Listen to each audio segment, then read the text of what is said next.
10 kleine Jägermeister rauchten einen Joint. Einen hat es umgehauen, da waren's nur noch 9. 9 kleine Jägermeister wollten etwas erben. Damit es was zum Erben gab, musste einer sterben. 7 kleine Jäger, no, 8 kleine Jägermeister. Oh shit, how did that go? 8 kleine Jägermeister fuhren gerne schnell. 7 fuhren nach Düsseldorf und einer fuhr nach Köln.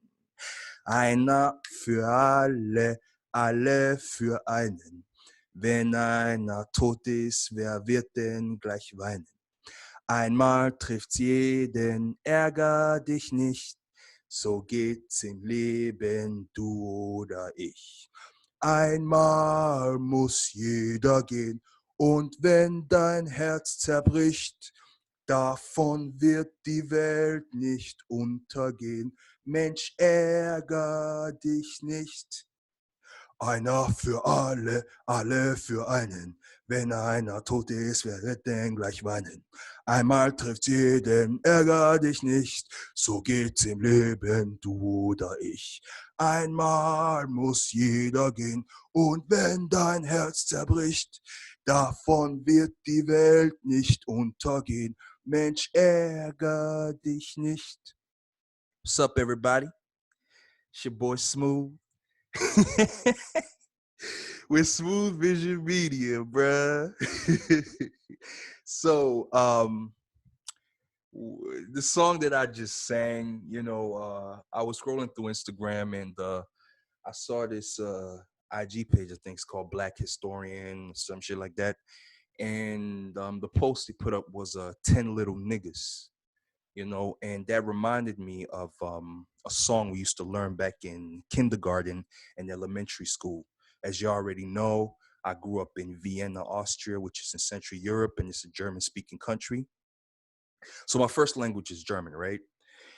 And we learned this. We actually learned that nursery rhyme. That 10 Little Niggas is a nursery rhyme. It's called 10 kleine Niggerlein, and it's actually those nursery rhymes that help you learn how to count and all of that shit. Yeah, so that's what we learned. And actually, I remember seeing a booklet with that song, and that was the first time I actually saw blackface, So like niggas looking like Mr. Popo from Dragon Ball Z and shit. You understand me? So yeah, that whole red thing and all of that stuff. So that them red lips and that black face and the curly hair and shit. That was the first time I actually saw it.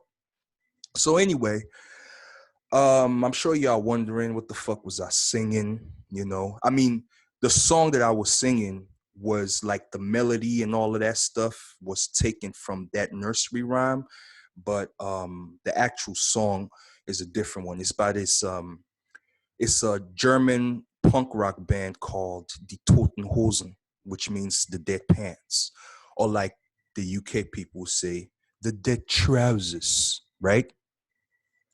And Jaegermeister, I'm sure y'all know Jaegermeister because y'all know the drink Jaegermeister, right? Which means hunt master, hunter master, master of hunt, something like that, master of the hunt or master hunter.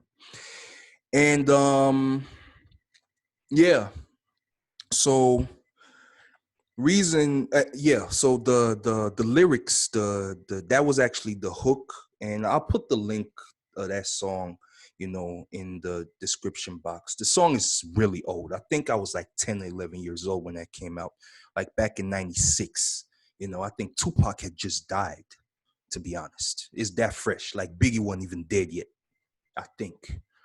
And it was, really popular song. And I love that song, man. You know what I'm saying? The rhythm and everything. And I guess because, the whole programming in elementary school and, all of that shit.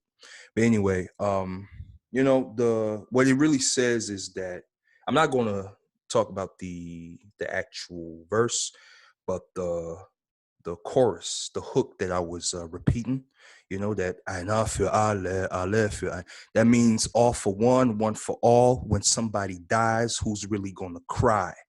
In other words, like, what's the point of crying, when somebody dies? And ein Mann trifft sie, den ärger dich nicht, so geht's im Leben durch. So it's like, one day everybody gets hit, don't be mad. That's just life. It's either you or I. Einmal muss jeder gehen, und wenn dein Herz. One day, everybody's gotta go, even if your heart breaks. Davon wird die Welt nicht.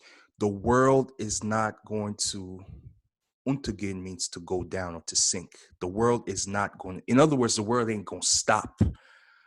Mensch, ärger dich nicht. Yeah, so the world is not gonna stop. So stop being mad. You know what I'm saying? So in other words, get over it, nigga. You know what I'm saying? So yeah, and the reason why I brought this up, or I'm singing this as well, not only because of that post, but that post kind of made me think of that, reminiscing back to my childhood, and I thought I should also kind of incorporate this in this video because, that way of thinking, or that way of that mindset, or that way of speaking is almost synonymous with how the dominant society refers to Black folks, especially in this country. The main topic, for this video is, what just happened earlier this morning, last night, going into this morning.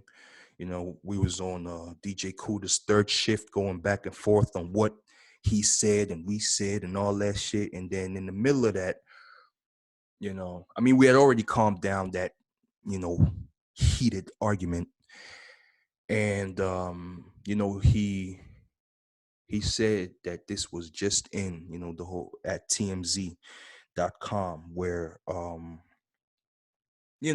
police had his knee on a brother's neck until, even though he said he couldn't breathe, and, dude passed away.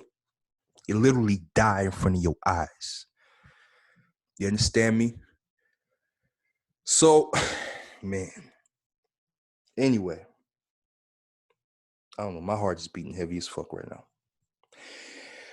I did some research and all of that stuff. And I remember, Keith Lamont, y'all know Keith Lamont because he had some words for that video. Y'all know Keith Lamont, a.k.a. Silent Lamont, a.k.a. Killer Keith, a.k.a. Young Pussy, keep a nigga heart healthy. That's my nigga, though. But yeah, so he mentioned something that I did want to look closer into, and he was talking about NATO's rules of engagement, and he was talking about de-escalation, how that really works. Pretty much explaining that there is no reason for excessive force to be used, especially if somebody looks like they are unarmed, or, you understand me? You already got them in that position. You understand me? And y'all could check that out on Kuda's third shift stream, towards the end of the stream. And anyway, I did a little research, reading around in the internet and stuff, looked up some articles and some law shit and all of that. And I came across this general statement. It's from this police training video and stuff that I found by the Virtual Academy. And it says, officers are instructed that unless use of force is absolutely necessary, they should attempt to use alternative techniques to resolve the situation without using physical force, right? But of course, we know you could write something, but it's, never really 100% applicable in, in the heat of the moment. However, you know, man, I also looked up, I was reading some blog, well, not like a law blog or on this website anyway, this article where, they were talking about using excessive force and if that is necessary. I will put the link to that website in the description box as well, and yeah, the topic was about, wait, let me look here real quick. It was about do police officers have a legal obligation to use de-escalation tactics, right? So they, stated three different cases and stuff. I'm just going to read one of them that, is more related to, what happened to the brother. And I believe his name was George Floyd, if I'm not mistaken. And let me read this to y'all real quick. It says, this is a court case, Dorley versus Rutherford. So it talks about how this officer called Greg Rutherford, he was a member of the Special Incident Response Team, and he was called to Richard Dorley's house when Dorley began behaving erratically and aggressively and threatening suicide. Dorley was under the influence of alcohol and prescription medication. Officers had established a perimeter and Dorley was remaining within it. He had not threatened anyone or committed any crimes. Some 30 to 40 minutes after arriving on scene, Rutherford entered the perimeter to reconnoiter closer to Dorley. I think that reconnoiter, I don't know how you pronounce it, but I believe that means, to survey, to check the scene and all of that stuff, right? And to reconnoiter closer to Dorley. Rutherford then shot Dorley with a less lethal beanbag round as Dorley walked toward him unarmed. Dorley suffered serious injuries and sued for excessive force. Now it says that the court agreed the force used was excessive and denied Rutherford qualified immunity. Rutherford was the cop, right? This ruling points to how courts will analyze the reasonableness of force used on a person in crisis.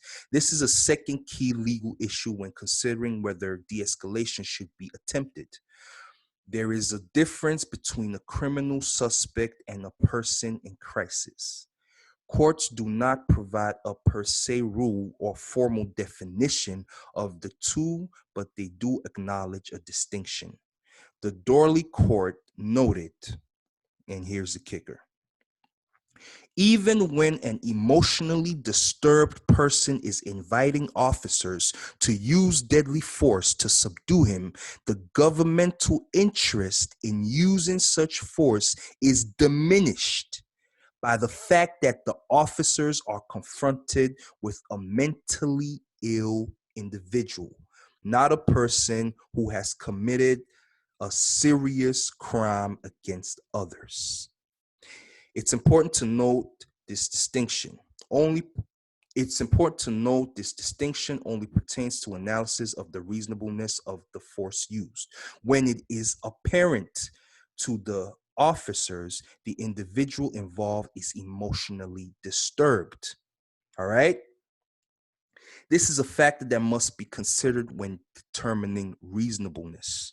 Officers must use this assessment of the individual's mental state to determine if de-escalation is appropriate. Even if the de-escalation is not effective, giving the person some time and space may be appropriate when they are not causing risk to anyone. All right?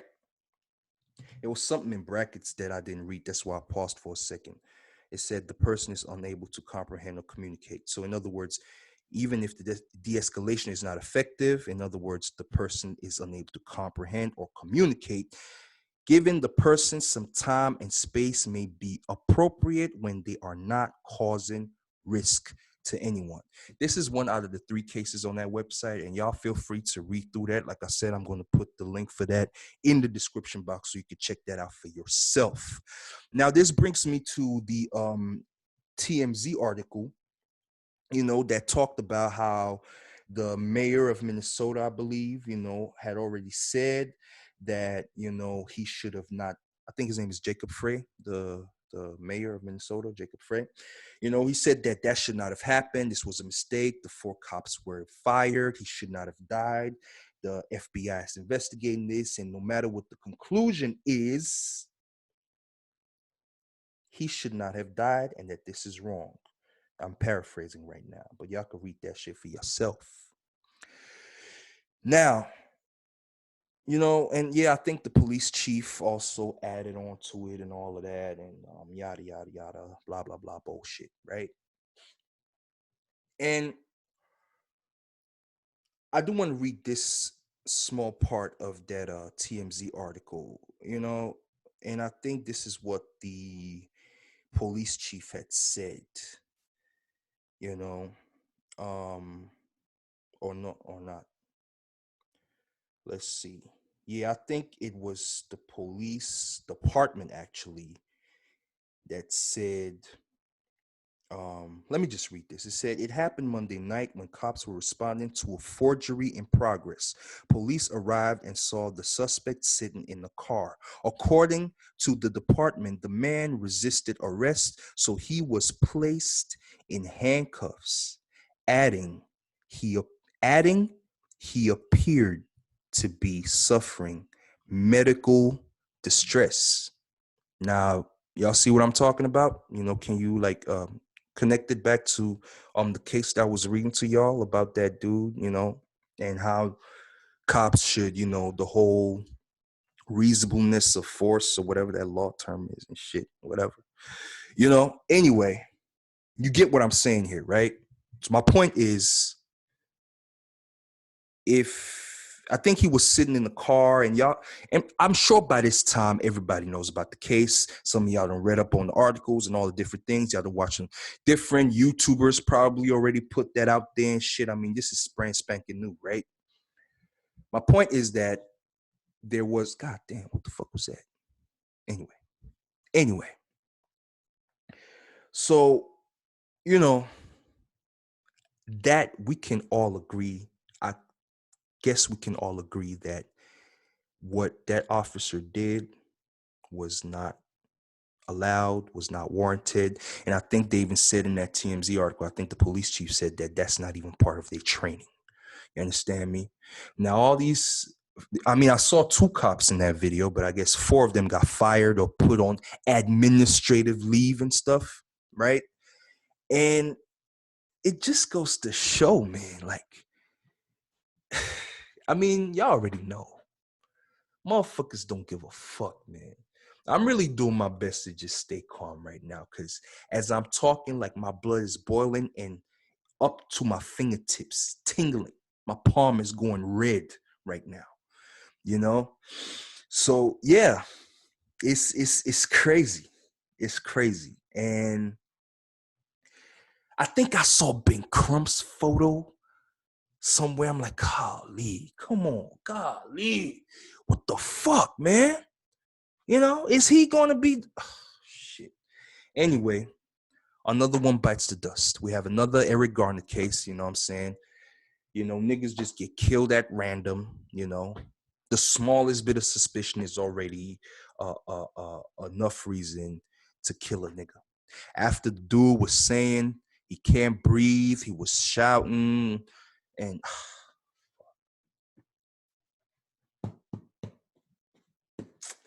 look, man, I really want to know what some of these manosphere niggas is going to say now. Because when it was Ahmaud Arbery, everybody say, oh, yeah, he was in the band building, you know, the video. Okay, what about this case? Is this really that much different from all the, you know, since I've moved to this country in 2013, you know, I moved in when the Trayvon Martin trial was still going on. And after that trial, it's been one after the other, one after the other. Mike Brown happened. I mean, it's so many that I even forgot their names. And I low-key feel ashamed about that. One happened in Dallas. One even happened in the Twin Cities, right? Fam, what the fuck? Huh? Do we just have a bunch of master hunters running around here, hunting niggas around and shooting them and killing them? You know what I'm saying? Man, look, let me tell y'all, man. You know, it reminds me of this line by Nipsey Hussle, because this is what I was thinking when I was reading through all of this stuff and going through it emotionally and all that shit, because you're like, God damn, as long as you got black skin, man, your shit ain't, you ain't safe, nigga. You know what I'm saying? But then I think about how I was wondering, what if every black person got life insurance? Like if majority, like 50, at least 51% of all the African Americans in this country actually got life insurance, you know. And the reason why I thought of that is because you know, I was listening to Nipsey Hussle, you know, that I ain't nothing like you other rap niggas. Remember when he said something about $1 million insurance on my flesh, nigga? You know what I'm saying? And I wondered what would happen if everybody took out an insurance policy on their flesh. So I guess that would be life insurance, right? And how would that pan out? Because I'm thinking, like, if you keep killing niggas like that, and the insurance company always has to dole out cash because you killed an unarmed black man for no reason. You know what I'm saying? Let me not say no reason. Whatever happened. I mean, they say forgery in progress. It don't really even fucking matter anyway, right? They say he was resisting arrest. Haven't we heard that before? For no fucking reason. I'ma just say that. Okay? For no fucking reason, you kill a nigga. As a cop, you kill a nigga, right? What would happen if every nigga that you killed always cost the insurance company money? Would we see less killings of black people? You know? It's just a thought I was playing with. You understand me? And you know, fasting is life, my nigga. You know, he don't said it. You know, it's like you gotta be strategic. Ramil, he says the same thing, you know, about being more strategic and not emotional. And yeah, it's really time to think about these things and not just you know, buy into the, oh, they were wrong and they were wrong and it doesn't matter what the FBI said, they were wrong. You understand me? All those explanations and all those pleas, motherfuckers is copping, you know, saying that, oh yeah, we sympathize, but then the next thing you have another nigga killed, you know, Sandra Bland, freaking, I did already mention the guy in the Twin Cities that was reaching for his license or something, and the officer was already told. He already told the officer, "I have a weapon in the car." I mean, look, man, I'm about to be all over the place. So, you know, it's definitely something that you know, one should ask themselves. I mean, I don't know for sure if that is possible. I know I'm just putting it in very simple terms, but I'm just wondering, I was just thinking, and I'm asking this question to y'all that's listening right now, you know, to this video and stuff, if that is possible. You understand me? You know, so It's a shame, man. It's really sad, you know. I know the vibe kind of started a little, you know, with the singing and all of that shit, but you know, the real message that I wanted to put in this video is that, you know, niggas ain't worth shit. You know what I'm saying? Why you gonna be mad about somebody dying? One day everybody has to die, right? So anyway, I'm gonna keep it short. I don't even know how many minutes this has been going now, but I'm not trying to, you know, have every video be like 40 minutes and shit. I think I got it out. I will put those links in the description box so y'all can, you know, check it out yourselves. And, you know, feel free to, in the comment section, educate me on some of this shit. You understand me? Because obviously I'm doing all this shit myself and all that. Just, you know, just reading and researching, doing that on my own and stuff. And yeah. Like maybe we need somebody that is more of a professional in this field, you know, somebody that's more of a professional in this field to really talk about this, you know, and also yeah, give their insights, you know, what can be done, because it's very important that we don't, you know, just go for the emotionalism every motherfucking time, and then we ask God and, you know, forgiveness and all of that bullshit that niggas be fucking doing. You understand me? You know. Oh yeah, and just to add to that point about the rules of engagement that Keith Lamont was talking about, y'all remember in the movie Lone Survivor and stuff, where those I think there were four Navy SEALs, I believe they were.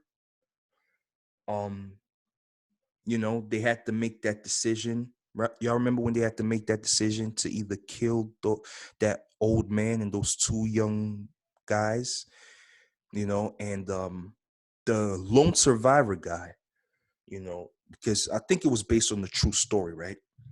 The lone survivor guy said that the rules of engagement do not allow for them to kill them because that will give the country a bad rep. You understand me? He wasn't feeling that decision because they had a couple options. Do they kill them, you know, and bury them? Do they let them go? Or do they tie them up and leave them there? Because, you know, yeah, I'm for those that have watched the movie, I think there's even a clip of that on YouTube. You understand me? And I remember that motherfucker did say rules of engagement do not allow for them to just kill these people and bury them, because what's going to happen on CNN and all of that shit, right? And I remember around that time, I seen, you know, the real guy was interviewed and he said that he would have taken that time in prison just to have his three buddies back, you know, because they all died based off of that decision. Now, the point here is that if the rules of engagement in another country, and I know this is war and this is military and all of that stuff, but if the military has to decide whether they need to kill some unarmed Afghanis, because I think they were in Afghanistan, Taliban, who they suspected to be Taliban motherfuckers, right? And they let them go. And then here, the police that we all, you know, say is militarized to some extent now, how do they make their fucking decisions? Anyway, let me end it here. Oh, I did tell y'all in the last video that in my next video, I'm going to shout out everybody that contributed in me sounding crystal clear, you know, on this HyperX microphone. So, you know, I did go back to Zero Stream and just to check in the chat to see who everybody that voted for me. What's funny is that I did not catch Icebreaker or Ice God's vote. I didn't see it in there, and Sister George as well. But I know they voted for me because I was on that panel that day. I was in that stream and I saw it. And I think I even mentioned it. I even gave a shout out to them on that day. So again, shout out to New or Noi, right? Like I always like to say. DJ Nav, Shing Shang, my nigga Grinch, the Hen Sipper Gorilla Strat Killer, Evan Duncan, War Master 7, Eisen Summer, my nigga Eisen Summer, Snow Ibmore, Mo, who just recently subscribed to my channel. Appreciate you, big dog. Sister George once more. Ice God once more. Mr. Pump and Dump, Sam I Am, and Jessica X. For anybody that I may have left out, I'm sorry about that. I didn't see that on the chat replay and all that, but you know I love you to death. You understand me? I appreciate y'all for real. And yeah, man, this is gonna be another show. We're gonna hear this all week, and we're gonna have the Hoteps come out and they're gonna, you know what they do. They have their campaign, then we have the right wing campaign, then we have the fake liberals, then we have those that are liberal but keep it real. Everybody's gonna weigh in on this shit. I just hope that the outcome is really gonna be of our benefit. Because yes, I may not be African American, but I'm black, just like y'all. You understand? Ain't no difference, man. So yeah, before I get too emotional up in this motherfucker, let me head out. Thank y'all for listening. I appreciate y'all. Keep it smooth. Peace.